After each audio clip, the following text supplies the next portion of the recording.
नमस्कार दोस्तों, स्वागत है आपका स्कूल एकेडमी के एनसीईआरटी सेक्शन में। चलिए शुरू करते हैं इस अध्याय का तीसरा पार्ट और अंतिम वीडियो और पढ़ते हैं प्रशस्ति और भूमिका के बारे में। दोस्तों, इन दो संकल्पनाओं प्रशस्ति और भूमिका को अक्सर युगल संकल्पनाओं की तरह देखा जाता है। प्रशस्ति समाज या एक समूह में एक स्थिति है। प्रत्येक समाज और प्रत्येक समूह में ऐसी कई स्थितियां होती हैं और प्रत्येक व्यक्ति ऐसी कई स्थितियों पर अधिकार रखता है। अतः प्रशस्ति से तात्पर्य सामाजिक स्थिति और इन स्थितियों से जुड़े निश्चित अधिकारों और कर्तव्यों से है। उदाहरण के लिए, माँ की एक प्रशस्ति होती है जिसमें आचरण के कई मानक होते हैं और साथ ही निश्चित जिम्मेदारियां और विशेषाधिकार भी होते हैं। भूमिका प्रशस्ति का सक्रिय या व्यवहारात्मक पक्ष है। परिस्थितियां ग्रहण की जाती हैं एवं भूमिकाएं निभाई जाती हैं। हम यह कह सकते हैं कि प्रशस्ति एक संस्थागत भूमिका है। यह वह भूमिका है जो समाज में या समाज के विशेष संघों में से किसी में भी नियमित, मानकी और औपचारिक बन चुकी है। यह सुस्पष्ट होना चाहिए कि एक आधुनिक जटिल समाज में, जैसा कि हमारा समाज है, एक व्यक्ति अपने जीवन में कई विभिन्न परिस्थितियों को ग्रहण करता है। एक स्कूली छात्र के रूप में आप अपने अध्यापक के छात्र, पंसारी के लिए ग्राहक, बस चालक के लिए यात्री, सहोदरों के लिए भाई या बहन, डॉक्टर के लिए मरीज हो सकते हैं। कहने की आवश्यकता नहीं कि हम इस सूची को जितना चाहें बढ़ा सकते हैं। समाज जितना छोटा और सरल होगा, एक व्यक्ति की उतनी ही कम प्रकार की परिस्थितियां होगी।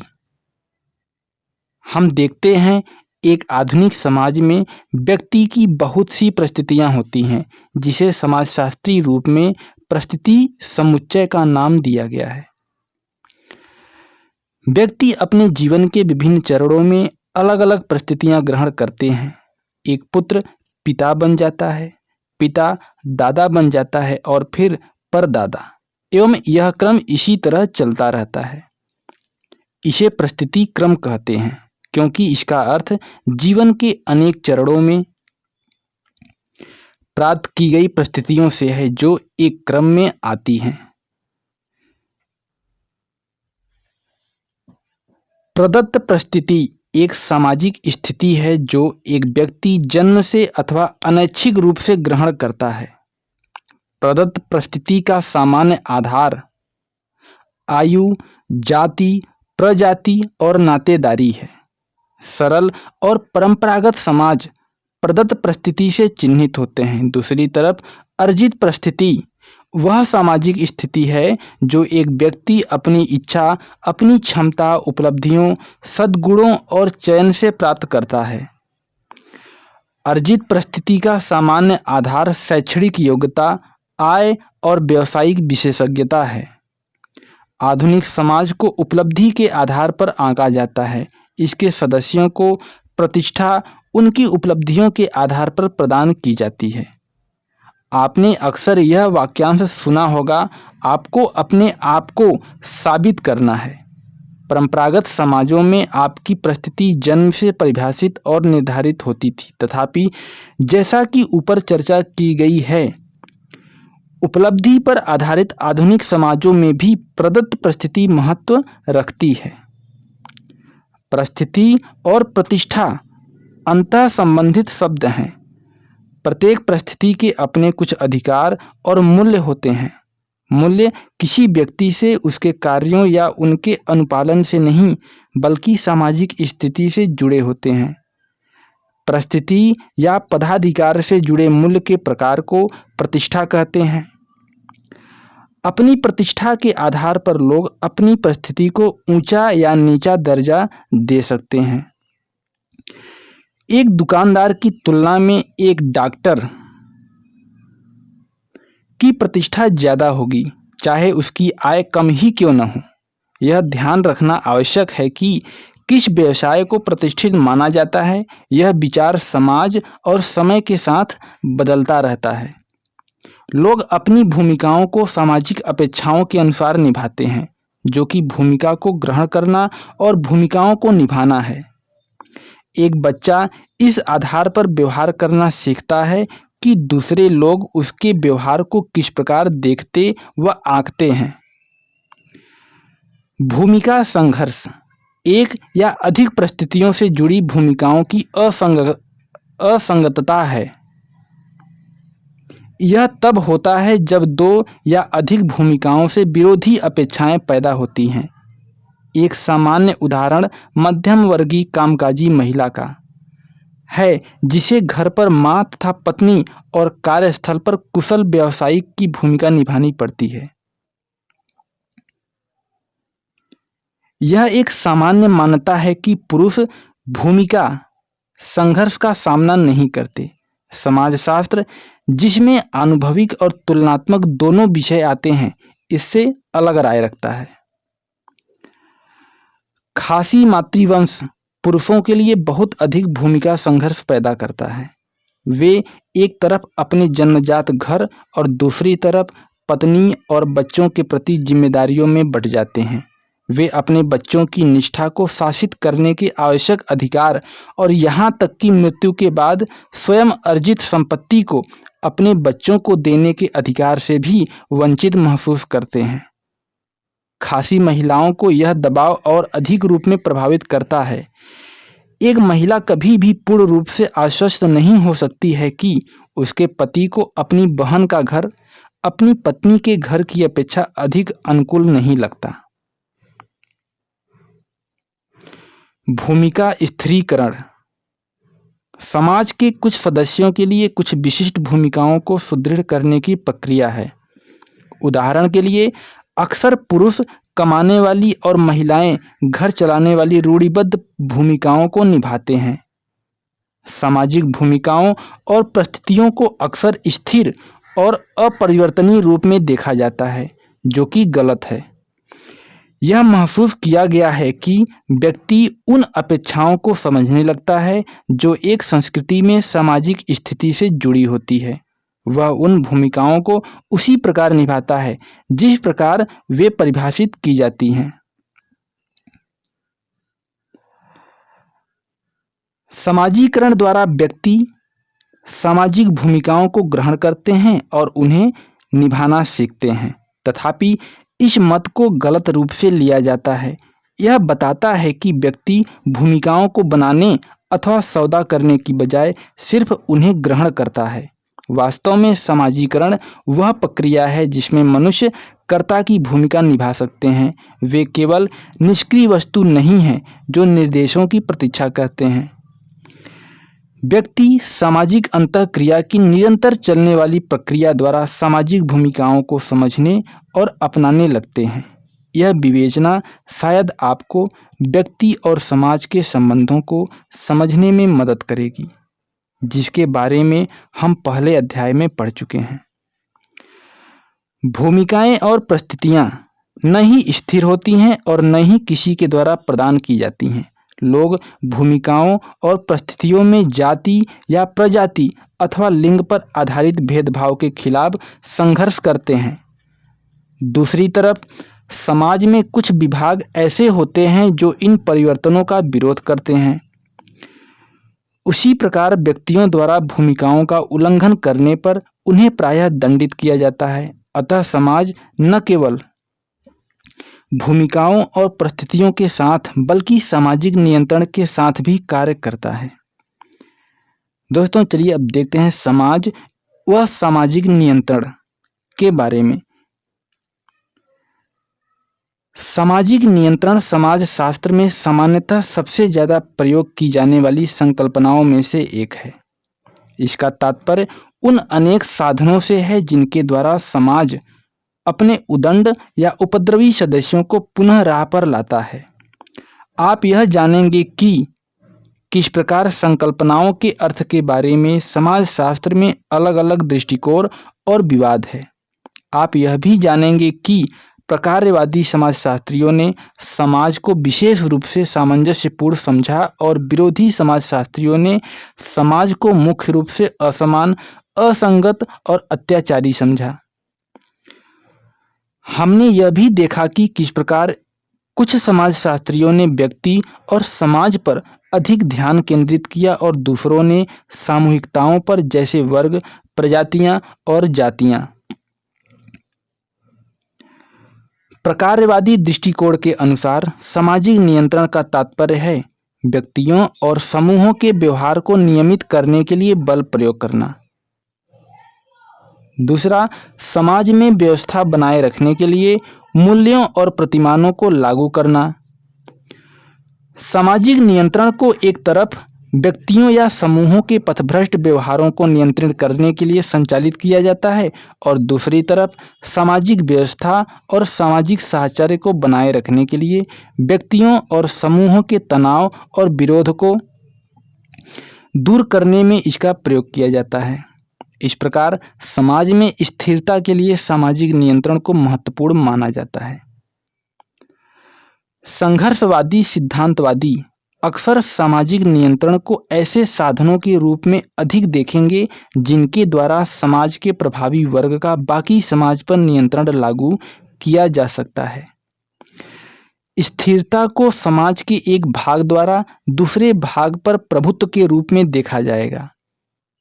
इसी प्रकार कानून को समाज में शक्तिशालियों और उनके हितों के औपचारिक दस्तावेजों के रूप में देखा जाएगा।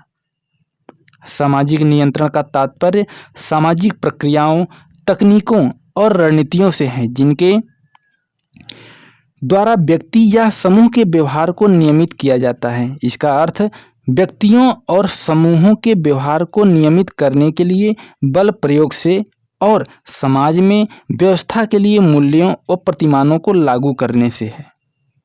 सामाजिक नियंत्रण अनौपचारिक या औपचारिक हो सकता है। जब नियंत्रण के संहिताबद्ध, व्यवस्थित और अन्य औपचारिक साधन प्रयोग किए जाते हैं तो यह औपचारिक सामाजिक नियंत्रण के रूप में जाना जाता है। ये औपचारिक सामाजिक नियंत्रण के माध्यम और साधन होते हैं। उदाहरण के लिए कानून और राज्य। आधुनिक समाज में सामाजिक नियंत्रण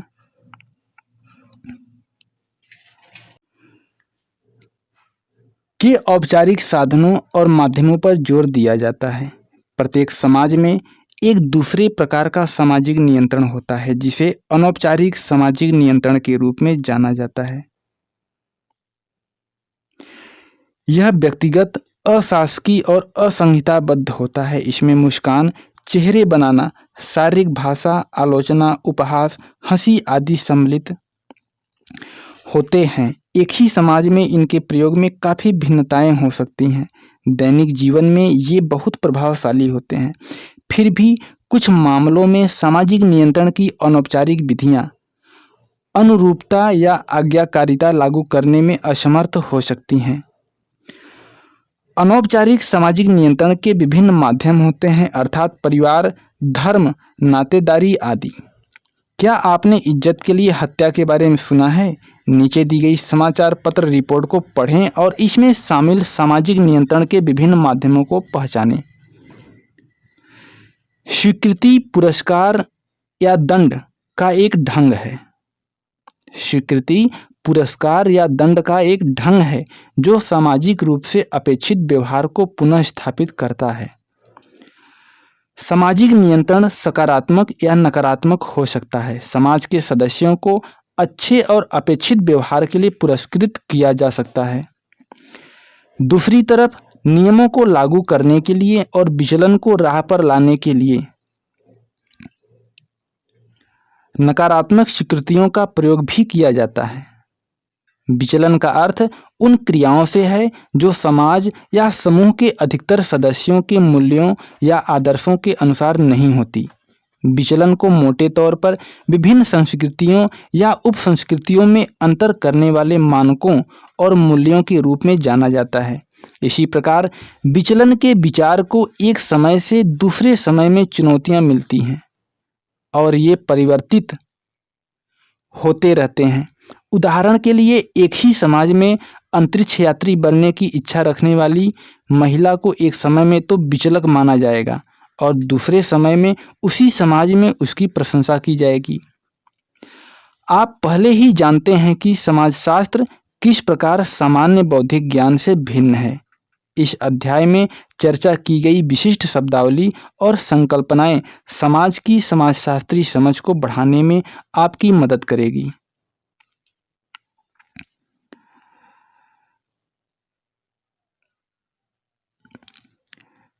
ये बॉक्स छूट गया था, इसको कवर कर लेते हैं, फिर अध्याय को हम खत्म करेंगे।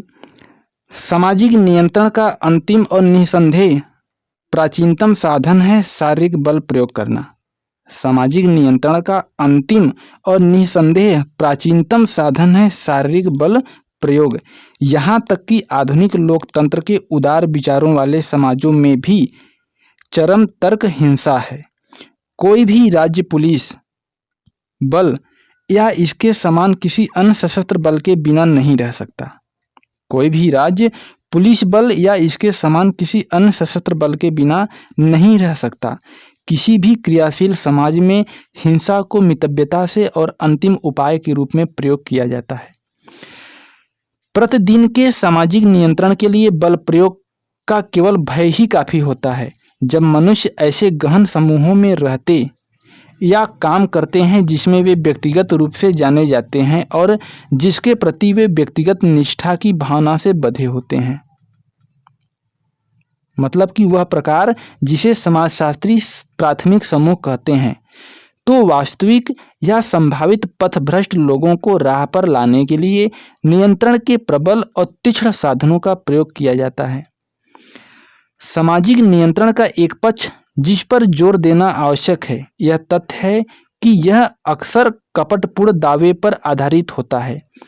एक छोटा लड़का अपने समवयस्क समूह पर अपने बड़े भाई, जिसे जरूरत के समय किसी विरोधी को पीटने के लिए बुलाया जा सकता है, के द्वारा महत्वपूर्ण नियंत्रण कर सकता है।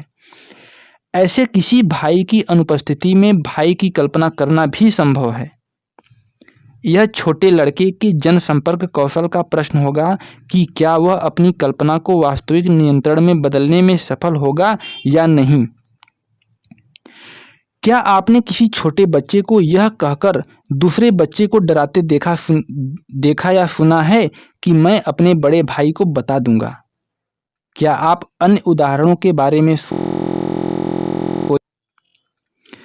चलिए क्रियाकलाप 11 को देखते हैं। क्या आप अपने जीवन से ऐसे उदाहरणों के बारे में सोच सकते हैं कि अशासकीय सामाजिक नियंत्रण किस प्रकार कार्य करता है?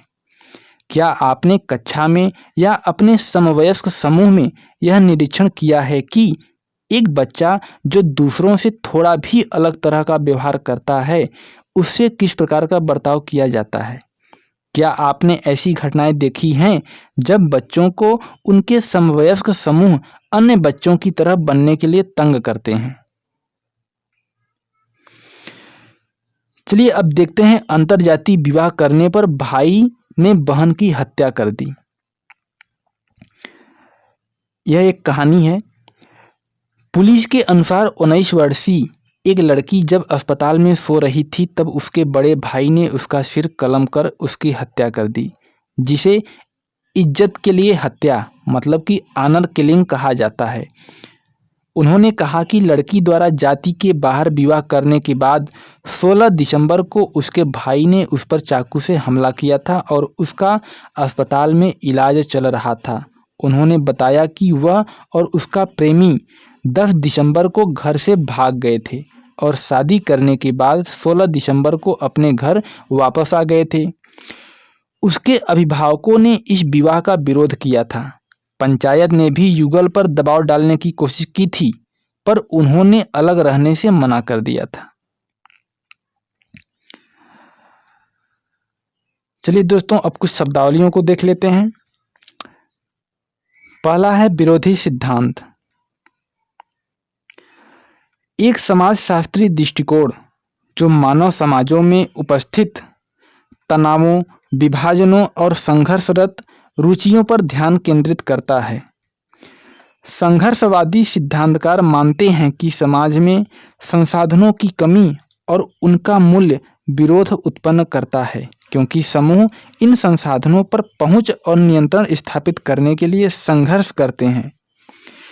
कई संघर्षवादी सिद्धांतकार मार्क्स के लेखन से अत्यधिक प्रभावित हुए हैं। चलिए अब समझते हैं प्रकार्यवाद को। एक सैद्धांतिक दृष्टिकोण जो इस धारणा पर आधारित है कि सामाजिक घटनाओं को उन कार्यों के रूप में सबसे अच्छी प्रकार से स्पष्ट किया जा सकता है जो वे निभाते हैं, अर्थात समाज की निरंतरता में वे जो योगदान करते हैं एवं एक जटिल व्यवस्था के रूप में समाज को, जिसके विभिन्न भाग एक दूसरे के साथ कार्य करते हैं, को समझने की आवश्यकता है। चलिए अब देखते हैं पहचान। एक व्यक्ति या समूह के चरित्र की विशेषताएं जो यह बताती हैं कि वे कौन हैं और उनके लिए क्या अर्थपूर्ण है। पहचान के कुछ स्रोत हैं लिंग, राष्ट्रीयता या प्रजातीयता और सामाजिक वर्ग। चलिए अब देखते हैं उत्पादन के साधन। वे साधन जिनके द्वारा समाज में भौतिक वस्तुओं का उत्पादन किया जाता है, जिनमें नहीं बल्कि उत्पादकों के परस्पर सामाजिक संबंध भी सम्मिलित हैं। चलिए अब देखते हैं व्यष्टि समाजशास्त्र और समष्टि समाजशास्त्र। आमने सामने अंतःक्रिया की परिस्थितियों में प्रतिदिन के व्यवहार का अध्ययन सामान्यतः व्यष्टि समाजशास्त्र कहलाता है। दोस्तों एक बार पुनः से पढ़ते हैं। आमने सामने की अंतःक्रिया की परिस्थितियों में प्रतिदिन के व्यवहार का अध्ययन सामान्यतः व्यष्टि समाजशास्त्र कहलाता है। व्यष्टि समाजशास्त्र में विश्लेषण व्यक्तिगत स्तर पर या छोटे समूहों में होता है। यह समष्टि समाजशास्त्र से भिन्न है, जिसका सरोकार बड़ी सामाजिक व्यवस्था से होता है, जैसे राजनीतिक व्यवस्था या आर्थिक व्यवस्था। हालांकि ये भिन्न दिखाई देते हैं, पर ये घनिष्ठ रूप से संबंधित हैं। चलिए अगला देखते हैं जन्म संबंधी। किसी के जन्म स्थान या जन्म काल से संबंधित। चलिए अब देखते हैं मानक। समाजशास्त्र में मानक व्यवहार के नियम जो एक संस्कृति के मूल्यों को प्रतिबिंबित करते हैं या उसे मूर्त रूप देते हैं, जो या तो व्यवहार के एक दिए गए प्रकार को सुझाते हैं या वर्जित करते हैं। मानकों के पीछे हमेशा एक या दूसरे प्रकार की स्वीकृति होती है, जो अनौपचारिक निंदा से शारीरिक दंड या प्राण दंड में बदलती रहती है। चलिए अब देखते हैं स्वीकृति। पुरस्कार या दंड की प्रणाली को सामाजिक रूप में अपेक्षित व्यवहार को पुनर्स्थापित करती है। दोस्तों यह अध्याय खत्म हुआ। कैसा लगा आपको हमारा आज का पाठ? अगर अच्छा लगे तो लाइक जरूर करिएगा।